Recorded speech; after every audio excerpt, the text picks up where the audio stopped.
Hello and welcome to The Diverse Bookshelf with me, Samia Aziz. On this show, I interview incredible authors doing a deep dive into important themes and issues while talking all things books. I'm really pleased to be chatting to the wonderful Cecile Pin today, who is a debut author that is definitely one to watch.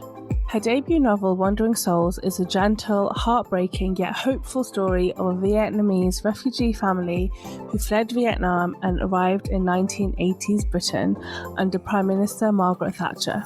It sheds light on the challenges that so many refugees face in leaving their homes and trying to build a new life, and the subsequent intergenerational trauma that follows. Cecile portrays the complexity of grief while struggling to survive, offering characters that stay with you long after you close the book. Cecile Pin grew up in Paris and New York City. She moved to London at 18 to study philosophy at University College London, followed by an MA at King's College London. She previously worked in publishing and she writes for Bad Form Review. She's a London Writers' Awards 2021 winner. Wandering Souls is her first novel and is longlisted for the Women's Prize for Fiction. It's being published in 11 territories in 2023. Hi, Cecile. Thank you so much for joining me on the Diverse Bookshelf today. How are you? I'm great. Thank you so much for having me. I'm really excited to talk about your absolutely stunning novel, Wandering Souls. And I can't wait to just sort of unpack some of the themes and issues that you write about and just find out more about you as a writer. So for anyone listening that hasn't read your book yet, please introduce your novel. Of course, yes. So Wandering Souls follows three siblings, An, Tan, and Min, who leave Vietnam after the war in the late 70s. And first they arrive at a refugee camp in Hong Kong before making it to the UK in the Margaret Thatcher era. So it's a time of great political and societal upheaval. And they've lost almost all of their family while on the journey there in sort of unknown circumstances. So their parents and four of their younger siblings have passed away. So the book is really about them trying to make new lives from scratch in this new country that they don't know much about, while also dealing with grief. And kind of intertwined within that narration, you also have some more nonfiction elements in the book. So I wrote some kind of newspaper article styles reports about real life events that happened. And there's also some essay bit dealing with grief and mourning and so on. Yeah, I mean, it's a really beautifully written, quite gentle novel about a story that's just so tragic, really, really sad. I think the thing that makes it so sad is that our protagonist and almost all the key characters in the book are children. Anne, who is the elder sister, I think she's 15 at the time that they leave Vietnam, and that's so young. And I think what really pours out from the pages of the book is the sense of responsibility and the burdens on her shoulders, and almost not having the space and the time to grieve the loss of her family. But where did the story come from for you? Like, what really inspired you to tell this particular story? Yeah, so the story is partly based on my family history. So my mom was a Vietnamese boat people. Anne, she left Vietnam after the war. Actually, she was based in Laos at the time, but she's Vietnamese. And she spent some time at a refugee camp in Thailand before moving to France. And in the book, she lost her parents and younger siblings while on the journey. So that kind of event is based on family history. But then I set the book in the UK because I've been living here in the UK for almost 10 years, and I realized that there were very few stories exploring the British Vietnamese diaspora. And I really wanted to learn more about it, and also to write about, kind of overshadowed part of history and kind of put a light on it. And I also wanted, I didn't want the characters to be based on my family. So that was also a way for me to divert from the personal and really make the characters their own and just make the story fiction in a way. Yeah, I mean, so that's really interesting, because although you were inspired by your family, this isn't like autobiographical or biographical. It is fiction, and it has moved away from the actual sort of details of your own family journey. But how much of sort of speaking to your family and understanding your own heritage, how much of that came into your research process? I didn't ask my mom too many questions on purpose because I wanted, I think first of all, I don't want to upset her, and it's not an easy thing for her to talk about, but also because I did want kind of the story to be my own in a way, and to, yeah, as I said, like, just make it fiction. So I asked her a few questions, like, what were the beds like at the camp? Kind of very specific questions. But then a lot of it was learning about her story throughout the years, and that's kind of, I wanted to reflect that sort of fragmented way of learning about my story in the book. So that's also why the book is kind of fragmented, and you have lots of, I wanted to leave some things left unsaid in the book and some gaps for the readers to fill in, and then add some research elements, because I also learned of my story through, not only through learning things from my mom and my uncles, but also through doing my own research. And then, yeah, so there was a lot of research, just looking at testimonies online of refugees, reading, looking at the National Archives website. It was COVID at the time, so I couldn't really go to the actual archives into gardens, but looking at that, looking at news articles, looking at photographic and video evidence. So yeah, lots of different elements. Yeah, so you mentioned this sort of fragmented narrative, and it is like the book does kind of feel like it's a bit chopping and changing. We kind of move forward in time with the occasional flashback, and then obviously you've also got the wandering spirit of Tao in there. And I wondered, sort of as a reader, if that also was a reflection of memory, but also how we talk about trauma. I think so. So the memory and trauma are big parts, but big themes of the book, and also how it's hard to have the memory of an event when you don't have all the facts, right? And in Tiananmen, they don't really know exactly how their family passed away. They don't know if they drowned, if they got attacked by pirates or the likes. It was interesting to write about that, and writing about their grief when there is so much that they don't know, and that kind of both knowledge and lack of knowledge gets passed down in the next generation. And you have a narrator, Jane, in the book as well, who you kind of figure out by the end of the book who she is, but who's someone from the kind of younger generation. She's I think in her early 20s, present day, and she's also trying to learn more about the Vietnamese boat people and so on, and so yeah, it was interesting to write about that. And then trauma as well. Again, it was important for me to show how trauma gets kind of passed down to the younger generation, and how do you move on from those kind of events? How do you process those, and kind of the role that storytelling and writing can play in that process as well.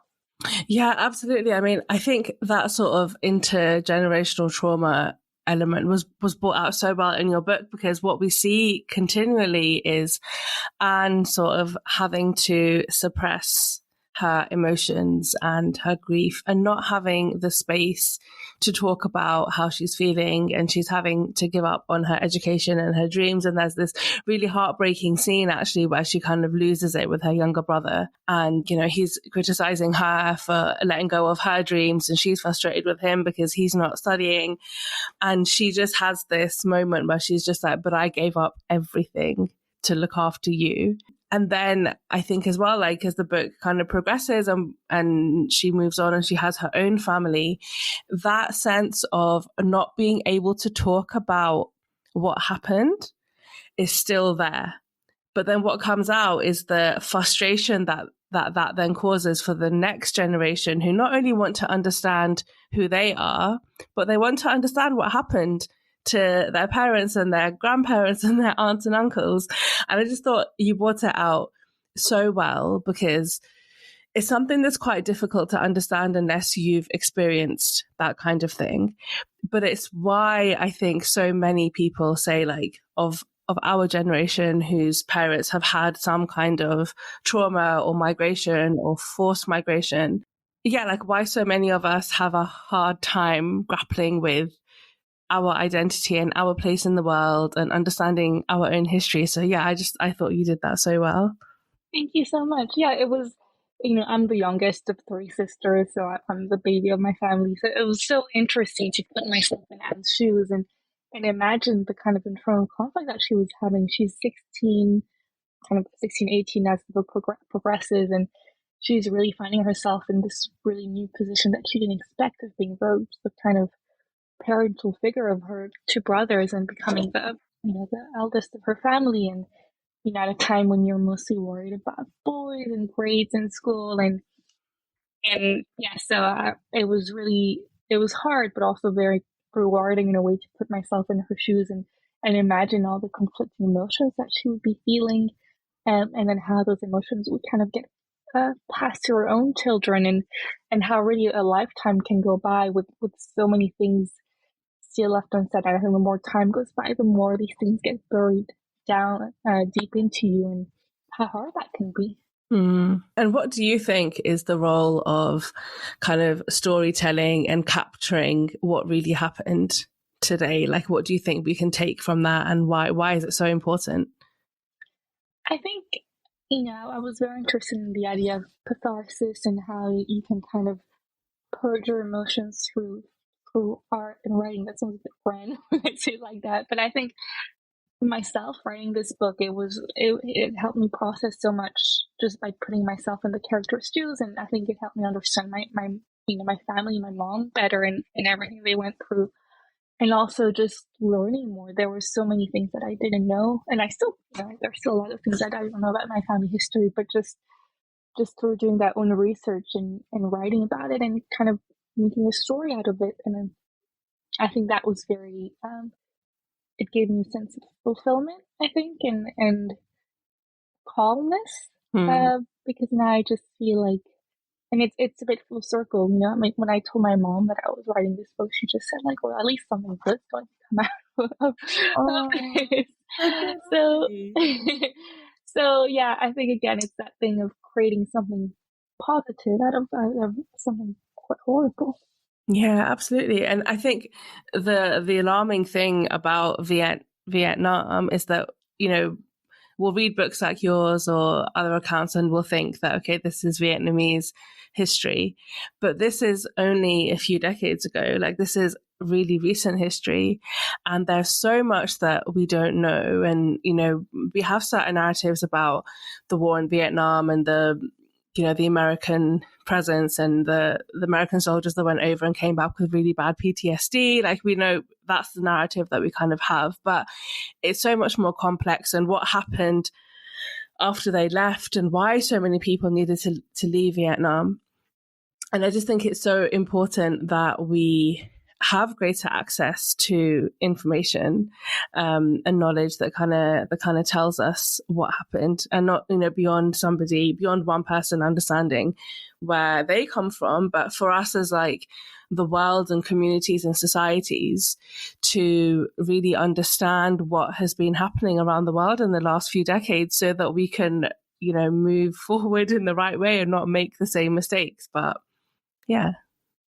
Yeah, exactly. I think the people know the Vietnam War because they've seen movies and so on, but there's still so much that we don't know, and we also got to make sure that we hear from different perspectives and different point of views as well. And because I think a lot of the ideas that people have from the Vietnam War are kind of Hollywood lenses or something like that, and it's just I was very keen to kind of write from kind of different perspective. Not that I'm not the first one at all. You have lots of writers like Viet Thanh and Ocean Vuong who've written from the Vietnamese perspective.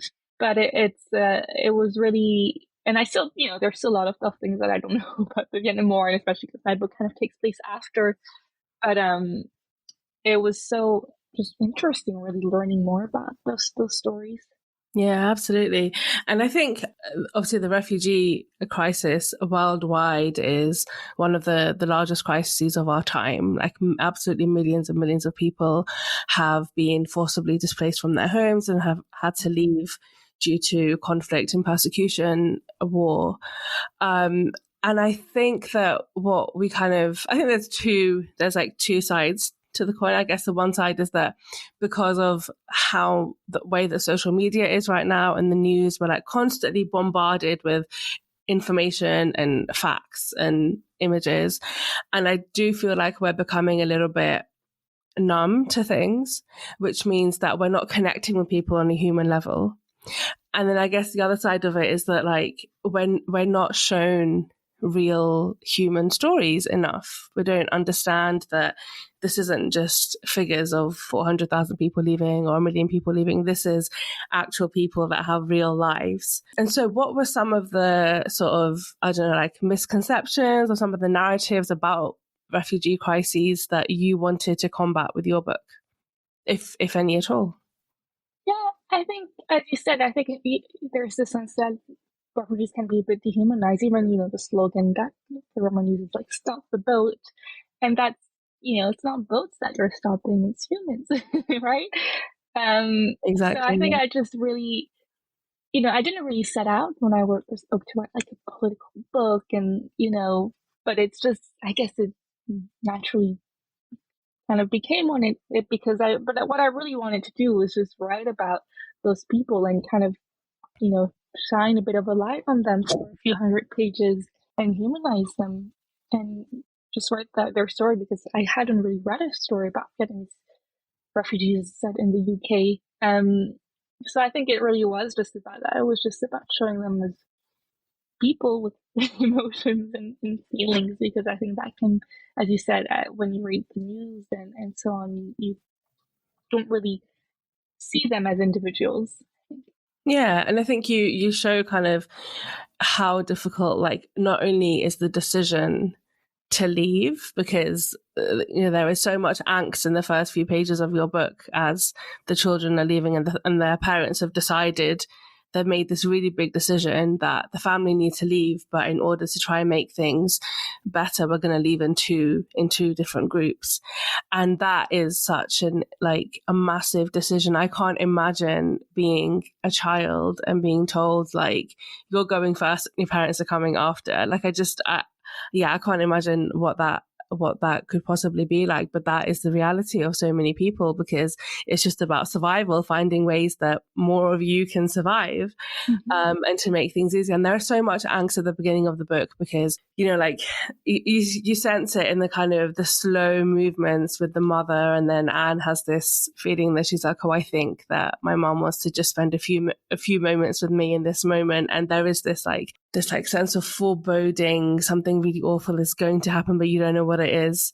And then, so there is that. And then there's also the fact that once they do come to the UK, and that in the book, that wasn't their first choice anyway. They wanted to live in the US because they have family there. And for the children, that was like, well, this is what our parents wanted for us. But they end up in the UK, and it's just so difficult for them because they don't speak the language.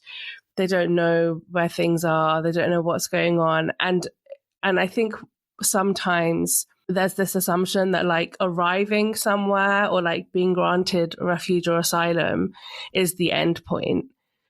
But I think for so many refugees, as you put it in your book, like actually that's somewhere near the beginning of the journey, because how now do they build a life in the UK that they can do really well, that's going to help them build future generations? So did you speak to more Vietnamese refugees in the UK or in the US as part of your process? To be honest, I spoke to them a bit later in the process. I think at first I was quite intimidated because I didn't, it took me a long time to take my writing seriously. I was like a bit scared. So I talked to some like family members and like people that I knew in the US and in France. I didn't know too many like kind of first or second generation in the UK Vietnamese people. I knew like people who like me had come to the UK a bit later in life, and so on. But so I was mostly like doing my kind of own research online and things like that. But now, since the book came out, and when I was kind of more in the editing process, that was really nice because I got to kind of be in touch with people who were second generation or first generation refugees in the UK, and that's kind of when I started feeling a sense of community with everyone. So that's been something really nice that came out of the book as well. Is that I've just met a lot of really wonderful people and who've been really supportive of the book as well. That's so lovely. That's really great. And so did you find anything kind of like during your research process or writing process that was particularly difficult for you to process? Or on the contrary, did you find something that was really pleasantly surprising? Yeah, there was a few things that were difficult, especially at first. I think I was very scared of the research elements and I was really wanting to get every detail right. And I think that was a bit paralyzing at first. It was hard to learn about the kind of horrible things that would happen sometimes on the journey on the camp, the sexual assault and all these things and the death and, things that I won't talk about too much. And I didn't want to sensationalize these things either. So, it was just hard learning about these things and knowing how much to put in the book and how to write in a way that was sensible, but also truthful and honest and raw. And that sense of responsibility that I felt to make the story, to give justice to that story. So that was hard, but then it was also nice just, to read about the Vietnamese refugees. I think I was reading that a lot of them felt quite welcomed by British citizens when they came, which was quite nice because you don't really hear that a lot nowadays. And obviously it's never like just black and white, isn't it? So there was a lot of racism, and at one point I write in the book that it was Vietnamese people when they would go to like grocery stores and stuff, like the grocers wouldn't like them to like touch things with their hands and things like that. So that's all things that I learned for research, but then a lot of testimonies also said that, British people would kind of go and give them clothing or fridges and things for their houses. So it was nice to learn about that kind of more positive side of things as well. That's good. That sounds really, I'm glad that you had some balance, but I can imagine that overall it was like a really difficult process, like a really difficult thing, because although this wasn't your particular family history, this was also linked to who you are, your identity. But even if it's not, even if you're reading about a place that you don't have any actual connection to, it's really difficult to read and process things that are so challenging and sad and tragic. So how did you kind of process some of the more difficult things? It was during the lockdown, so it was hard, and I was writing the book while having a full-time job, so I was writing at night. So it was, sometimes it was just me at 2 a.m. in the dark writing and learning about those horrible things and having an existential crisis. But I think I was just trying to, try and get 7-8 hours of sleep when I could, like keep talking to friends or seeing them if it was in lockdown, and like try and go to the gym. I listened to a lot of very upbeat music, like lots of ABBA and Village People and like Tina Turner, very like disco music, just to like balance out my emotions. So I did a lot of that, and like watching like RuPaul's Drag Race and like Modern Family. So it was it's weird. I feel like I've kind of blocked it out, that period of my life, out of my mind, because it was a strange time. Yeah. But yeah, just kind of doing those things to try not kind of spiral down and not burn out or anything like that.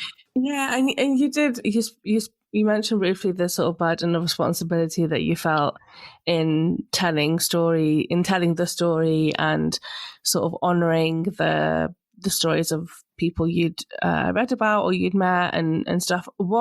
If you could just elaborate on that a little bit, because I feel like we don't really think about that when we think about people writing books very often, but I think it must be something huge to feel like if you're writing a book that either is representative, or it's honoring a community, or it's doing something that is quite therapeutic and helpful. Yeah, I just wondered if you could elaborate on that. Yeah, it was paralyzing at first. I really wanted to get it right, and was I was trying not to write for any audience in particular, and I was trying not to think of readers too much when writing the book. But of course, like I was in some way because it's hard not to, and so I was scared of what the Vietnamese diaspora was going to think. I was scared of what my mom was going to think. She read the book and she really liked it. She was very gracious, and I think she quite liked. And I think what a lot of people have said is that they like that it's sad, but it's quite hopeful as well, and it's not just too gruesome. It's not just about like trauma and all these things, and it ends on a kind of more positive note, which I'm really glad people picked up on that. But yeah, I was at first I was probably not writing enough, and I was too scared and just like doing too much research, and because I was a bit paralyzed. But then my friend finally told me, like, I think we're kind of procrastinating, just not writing and just like doing all this research. So then I finally kind of got over that fear, and I just tried to tell myself that even if I got one detail wrong, I think I needed to trust people that they would know my intentions were good.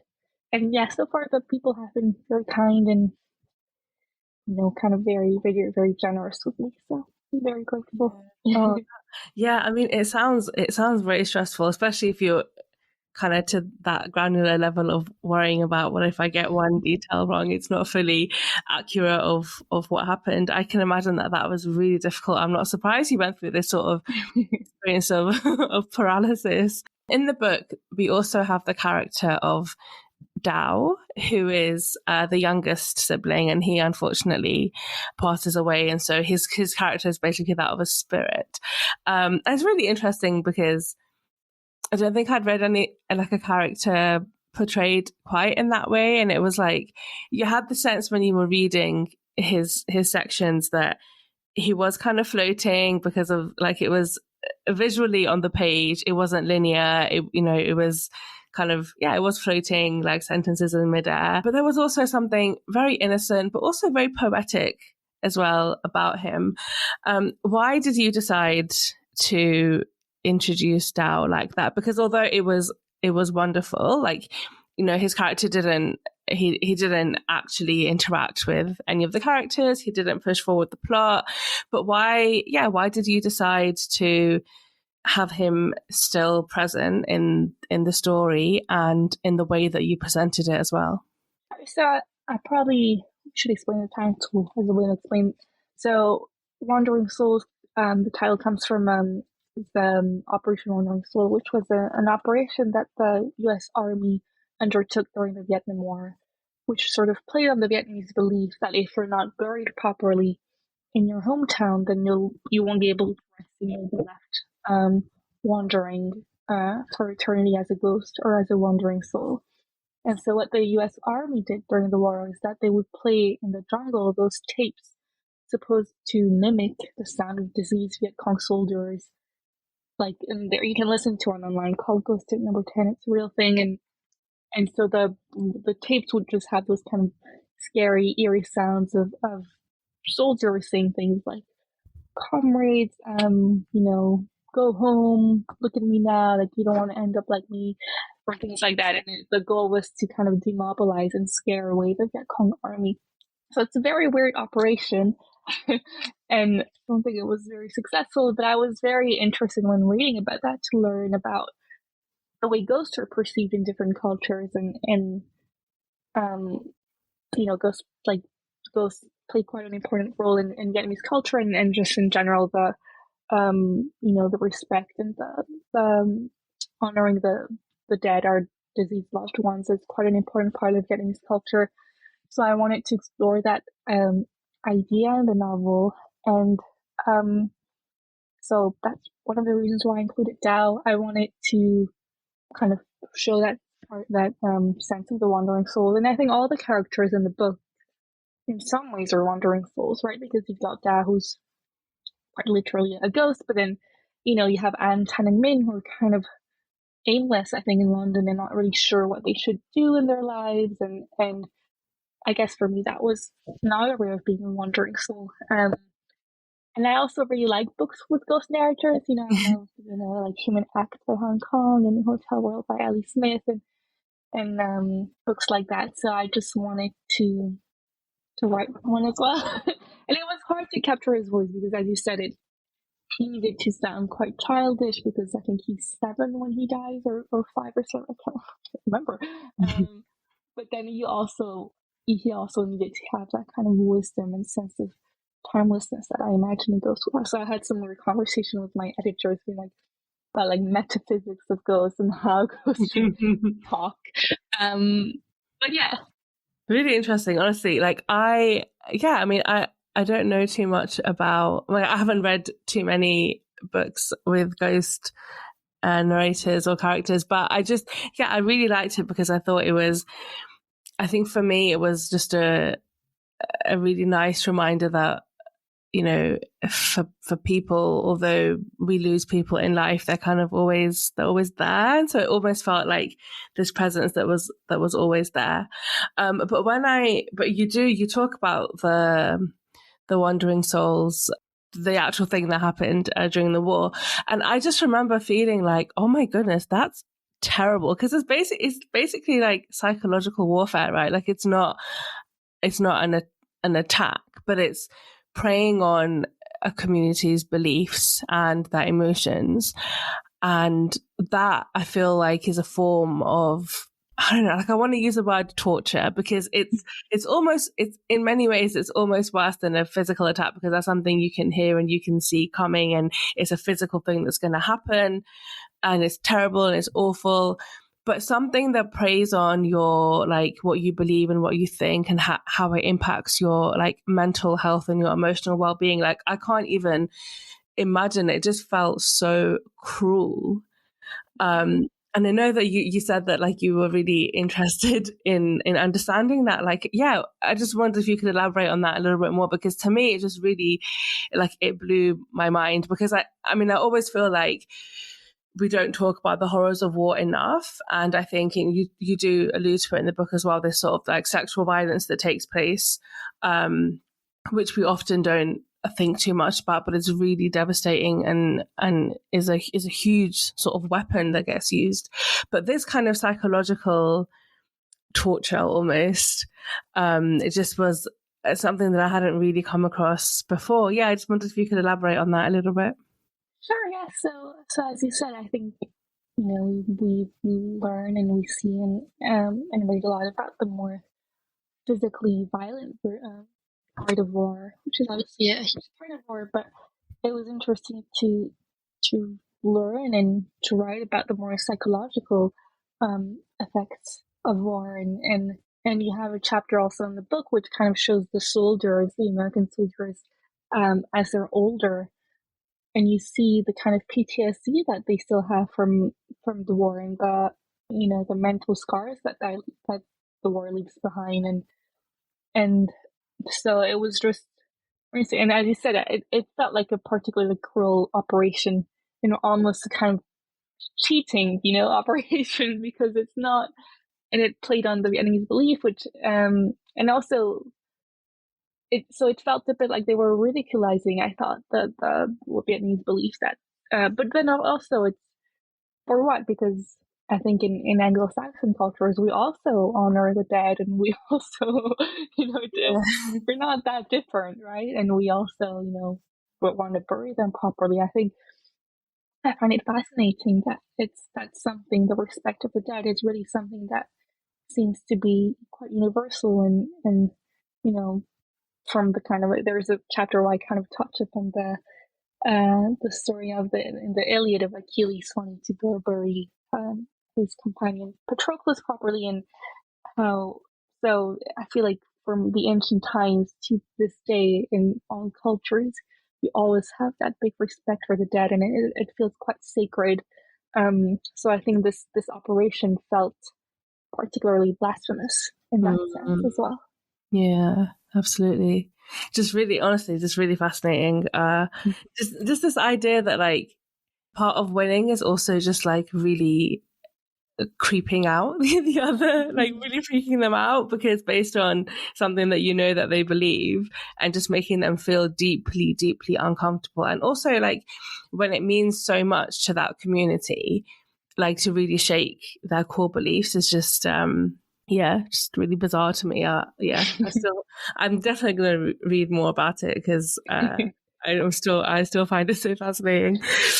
You also, obviously, the characters arrive in 1980s Britain, which is the Thatcher era, and I mean, I think for me reading it, I was just like, wow, nothing has changed. Like, like, it felt like the same kind of, so much of the attitude to refugees. There's that bit where Thatcher talks about, the boat people and all of that kind of stuff. I feel like we're still dealing with such harmful representation or understanding of refugee communities.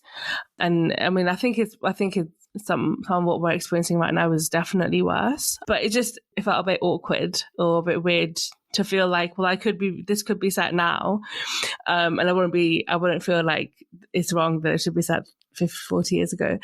What was that? Because obviously you were not around in the 80s. What was your research process for that like?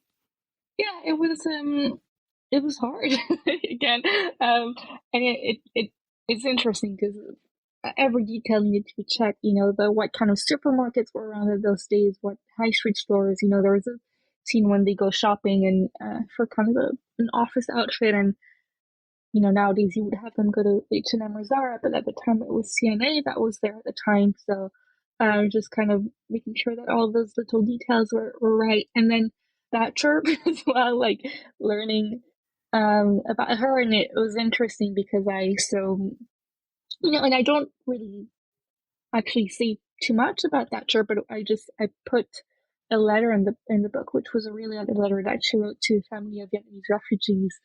They saying, like, how much she was sympathizing with their cause, with their what they were going through, and that she was really keen to welcome more refugees in the country and so on. And then so I have that, which kind of puts her in a positive light. But then a few chapters later, you learn that through meeting minutes that only got made public in 2009, so quite recently, that she had actually she privately held different views, and that she actually wasn't so keen on welcoming the Vietnamese refugees, and that she had kind of backtracked and had her kind of public facing opinions, and then she was maybe a bit different privately. So that was just really interesting to learn about this kind of things, and also knowing that those minutes had only got made public in 2009, and it kind of makes you think, what are we going to learn about today's government in 30 years' time? So that's, and again, as you said, while I was writing the book and while I was editing, and the book got published the same way as the kind of Braverman Sunak like stop the boat policy. So it feels like history is always repeating itself, right? Which is it was quite eerie and strange, I think, to kind of see that happening on TV at the same time as I was working on the book. Yeah. I mean, that's the thing, that it felt so uncomfortable. Like I can't fully articulate it, but it felt really uncomfortable, I think, because I was just like, but so this is still happening in worse in some ways. And I think also because of how massive the refugee crisis is at the moment, how many communities around the world are either facing war or are being persecuted and need a place of refuge, and still the attitude towards them is so hostile. I found it really, really uncomfortable. So what was your favorite part of the book to write? I don't know. I think I like writing the Jane parts because I think I identified a bit more with them, and they were dealing with so the Jane parts, for those who haven't read the books, are more about as I said, about the idea of processing a story and the responsibility that comes with researching and writing those kind of stories, and and also kind of sort of reflection on grief and mourning, which I enjoyed writing. So I liked writing those chapters the most, and I quite liked writing. I think probably the first half of the book was the hardest because it was the one dealing with the kind of more horrible side of the story and the death and kind of more traumatic events. So I think, and also the most research heavy bit. So I think that the first half was probably a bit hard, and then the second half, which is a bit more hopeful and a little, not always, like there are some also some tough things happening in part two, but I think that was probably a bit of a bit more joyous for me. But I would say, generally speaking, it was a good experience for me to write the book. So when you started writing the book, did you have kind of like the plot carved out? Like, did you know what was going to happen and how it was going to end? I think I did very roughly. I had written what I call a skeleton, with kind of the beginning, middle, end. But and because the book is quite fragmented, again, I could kind of go. I didn't write it chronologically. I would kind of go and write the ending if I didn't want to write. If I wanted to take a break from the first half, for example. So I think I wrote the last chapter quite early on, actually.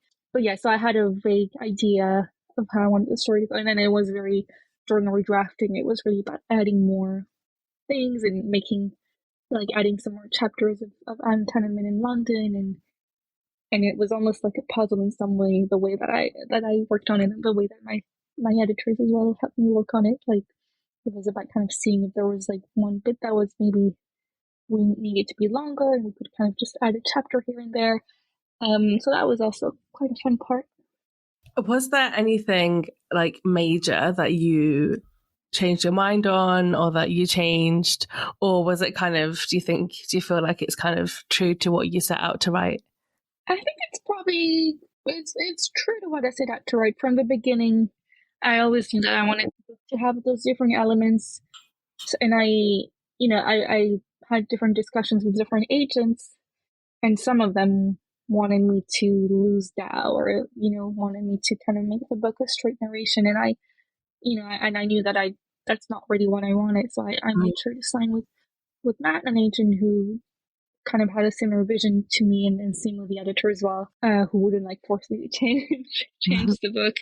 So it stayed quite true to my vision, and I think the biggest editorial work that I did on it was just making the narrative part a bit longer. So with Anton and Min, just adding a bit more life to them, and because I think at first there was just a bit less of those chapters, but then it just and I'm glad we did that. I think we just added some more scenes of them in London, for example, and I think just so they would come alive a bit more in the pages. Yeah. So what do you really hope your book will achieve? Like, what do you hope for readers? I mean, I think it's already exceeded my expectations. Like, I've just been really happy with the reception so far, and I've had some, some people message me or kind of come see me at events saying like, the story, it's my family story, and I'd never really, read about it before, and like people get emotional, and I want to have a cry as well. So I think like just having like, just one person come up to me and say that, I think that I feel like I've already succeeded, just yeah, I just really wanted to put that story and that part of history on the forefront, and and I think the book is also a bit of an invitation for readers to make their own research. I'm not giving you a history of of the Vietnamese diaspora in the country, and I just I'd love for readers to kind of finish the book and say, oh, I want to learn more about this. I want to tell people more about this, and yeah. And obviously, at time of recording right now, the book has been longlisted for the Women's Prize. Yes. Congratulations! I feel like that is huge. How do you feel about that? Yeah, I couldn't believe it. I mean, it's my first book. I just, I thought no one, I thought like no one was going to read it or something. I just really didn't have too many expectations for the book, and to see it kind of take its own life and being nominated for that prize, which is a prize that I've long followed. When I worked in publishing, I would be in charge of submitting books to that prize, and so it's kind of being nominated alongside a lot of really great writers as well. I think the long list is really amazing, and I love that I think it's 9 debut authors as well, and I kind of love that it's that they're showcasing new voices as well. So yeah, very very honored. Oh. And do you have any advice for any aspiring authors? Especially because I know you basically grew up in France, right? So your kind of childhood language, I suppose, is not English, is French. So in the way that kind of we do a lot of in England, a lot of creative writing at school, I guess you did it in French, you didn't do it in English, and you've now written this incredible novel in English. So what would you say to someone that maybe doesn't have a writing background but wants to tell a story? Sure, I would say I interviewed Ocean Wong a while ago, and he gave me an advice which I think is a really good advice. He told me, don't let people dictate who you should be inspired by and who you should be reading and what you should write about. I think you should give yourself the freedom to really be inspired by all kinds of different writers, and especially I think for writers of colors, we often feel like people have this expectation of us that we should only be reading or be inspired by certain writers, and that we should only be writing about certain things, and I think just kind of putting those expectations aside and just writing what you want to write and reading who you want to read, and so that's good. And also, don't listen to too many advice. I think that was my advice. I think because you'll always have people telling you oh, you should do creative writing course, you should try and write 1,000 words or 500 words a day, and you should write in the morning. And then I think it's also about really finding the time, trying out what works best for you and what gets your creative juices flowing, and I think just try and get the confidence to trust your instincts as well. Oh, that's so lovely. Thank you so much for that, and thank you so much for your time today. I wish you the best of luck with the book, because it's only been out so much for a month maybe, or so I'm really excited to see more people pick it up, and it was so lovely speaking to you today. Thanks so much for having me. Thank you so much to Cecile for such a moving and insightful conversation. I loved every second of it and hope that you, my listeners, do too. If you enjoyed the podcast, please follow the Diverse Bookshelf on your podcast platform of choice and connect with me on social media. I would really appreciate it if you could rate and leave a review, as it helps more people find the podcast.